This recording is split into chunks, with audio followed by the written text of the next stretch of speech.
There's a generation that doesn't really talk about itself, not because they have nothing to say, but because they were raised to survive, not express. They were born between 1976 and 1985. They are called Xennials, but labels don't explain them. Stories do. So let me tell you one. Imagine a child in the early 90s. They wake up early on a Saturday. No phone, no notifications, no internet. They go outside. They play until sunset. They fall, get hurt, cry, and learn to stand up alone. No one takes photos. No one records memories. Life exists only in the moment. That child grows up. Years later, the same person is sitting in front of a glowing screen at 2 a.m. Emails, deadlines, messages, news, bills, pressure, responsibility. Same person, two different worlds. This is the Xennial experience. Xennials don't feel like they belong to a generation.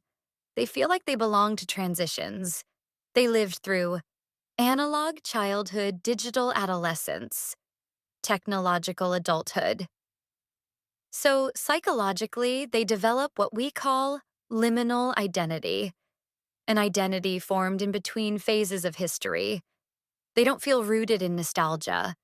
They don't feel native to modern chaos. They live in the middle. This creates a deep inner question.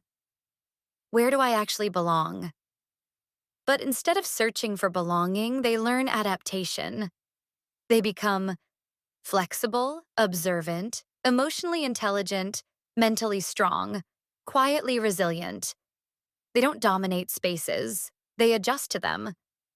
Xennials were raised in a time where no one asked about mental health. No one talked about trauma. No one normalized vulnerability. So they learned, handle it yourself. They became emotionally independent too early. As children, they learned not to cry too long.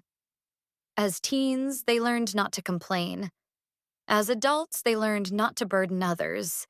This creates a psychological pattern. Silent strength. They don't ask for help easily. They don't express pain clearly.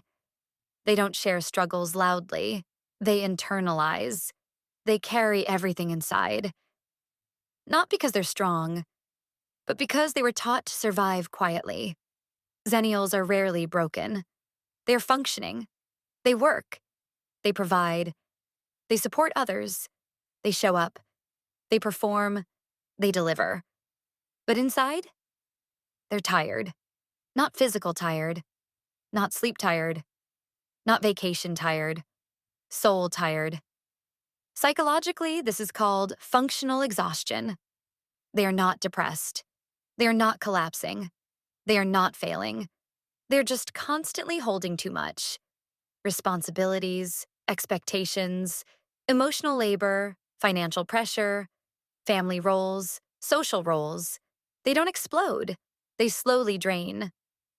Because of everything they lived through, Xennials develop deep empathy, emotional regulation, psychological maturity, calm thinking, strong boundaries, internal stability. They don't chase chaos. They don't chase validation. They don't chase noise.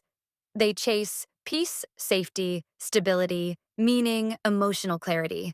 Their dreams are not loud. Their goals are not flashy. They want a quiet mind, a calm home, a stable life, a meaningful existence. Not success, peace. Not attention, alignment. Not power, freedom. At their core, Xennials are children of silence, adults of noise, souls of transition. They remember life without the world watching them, and now live in a world where everything is watched.